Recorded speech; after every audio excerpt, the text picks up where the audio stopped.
If you've always wanted to make clams oreganata, but you're like, that's kind of an expensive dish, this little cheapy version is for you. Maddie should know because she loves her canned stinky fish.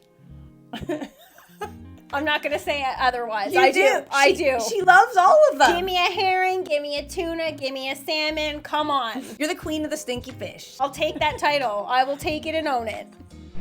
Ooh, we're using the Mini Max today. We're using the Mini Max. This is the perfect recipe for that because clams oreganata, they're delicious, but they could benefit from some smoky flavor. Okay. Oh, I'm excited to see what direction you're taking this in. Look at that. Breaking out the Luftleiter. Does it not look like a giant curling iron? It does, but you don't want to be holding that thing up to your head. No, it does. It looks like you did your hair with it, though. In this video, your hair's so curly. I assure you, if I did, I would no longer have any more hair, okay? Don't try that at home, kids.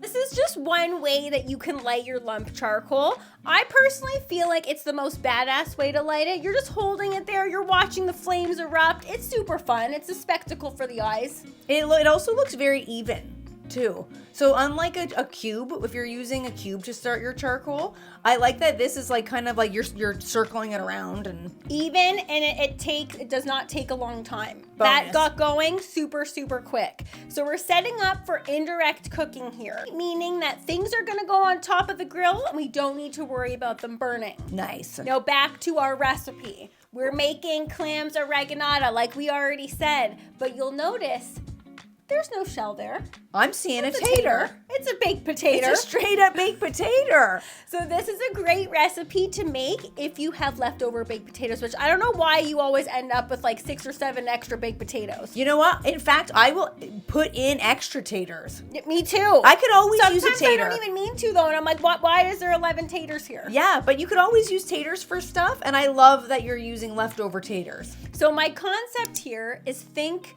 edible bread bowl. Okay, so instead of the shell, we're using the half-baked potato as the shell here because we're using these. Canned clams. Interesting. Okay, so that was $1.99. Guess how much actual fresh clams are? Oh, I can just imagine. Sometimes they're like $6.99 a pound, $5.99 a pound. Look it up. No, I've bought them before. $6.99 a pound, okay? Drastic difference. Yeah, but for $1.99... those are one of the biggest bargains of the grocery store. Totally. And I personally love that they come with that delicious clammy liquor at the bottom. Yeah, it is all about that liquor. That is Flavor City, baby. Yeah. Okay, so I like to get in there right out of the can. You can eat them as is, kind of bland. A little bit of a salt factor to them, but they're very bland. So some people might be thinking, oh, Kiki just said Maddie loves her fishy stuff. This doesn't smell fishy. This smells like the ocean. Which is like slightly fishy, but not overly fishy. And it actually smells fresh, believe it or not. On the fishy scale, 1 to 10, 10 being ultra fishy, what do you give it? 2.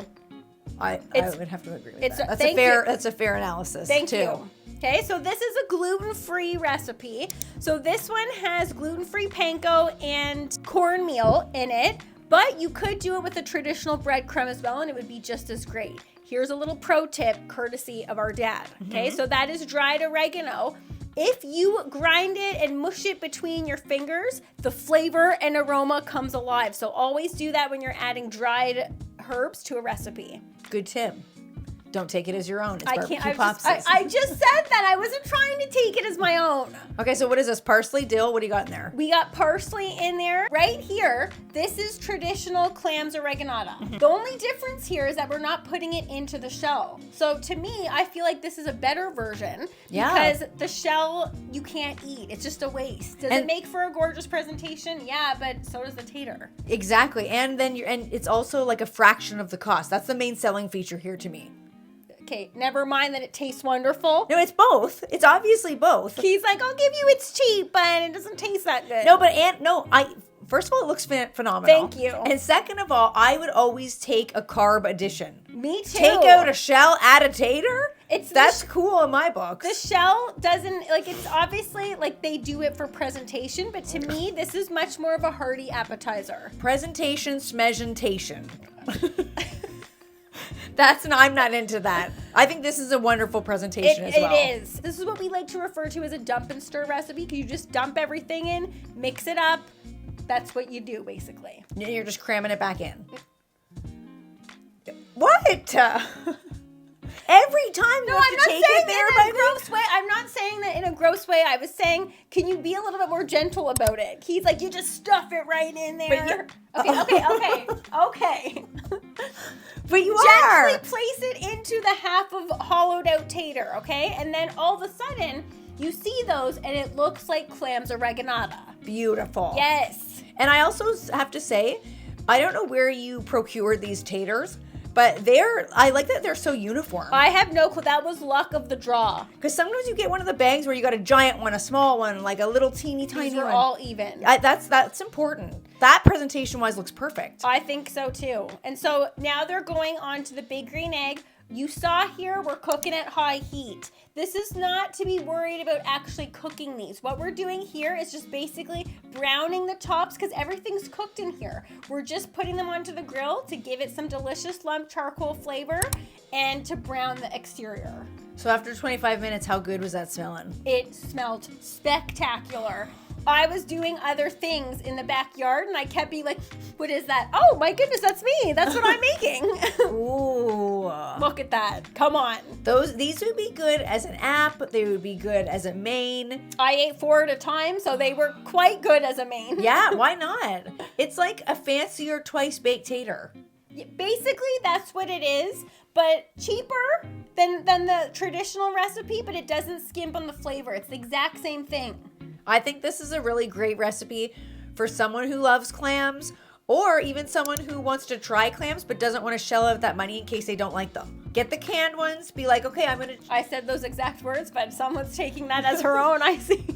I literally said those exact words. You said that if someone doesn't want to, I said they don't want to shell out money, and someone didn't even notice my pun. That's fine. Nope, that went right over someone's head. That's cool. That is the cheesiest pun ever. You just said it too. No, but I didn't mean it. Like you literally meant it so they don't have to shell out money. I said shell out coin, but that's fine. Does that not look incredible? Yes, it looks fantastic. I would definitely want to try these, and I think these are cool because they're fancy like a high-end dinner party, but they're casual enough for like a backyard barbecue. Yes, and they're the perfect thing to make if you've been walking down the grocery aisle eyeing those canned clams and being like, I don't know if I'm going to take a chance on that. If you try it in this recipe, you'll be a fan for life. And mark my words, clams are going to be one of those things, just like many other things in a grocery store, that start out cheap because no one knows how cool they are. And then give it some time, and all of a sudden, it's going to be like stew cubes of the beef of the seafood world. Okay, keep it to yourself. Everybody who's watching, let's not let this get out of hand, okay? That's what's going to happen. Because it can go from $1.99 to $12.99 a can like that. They're going to get cool.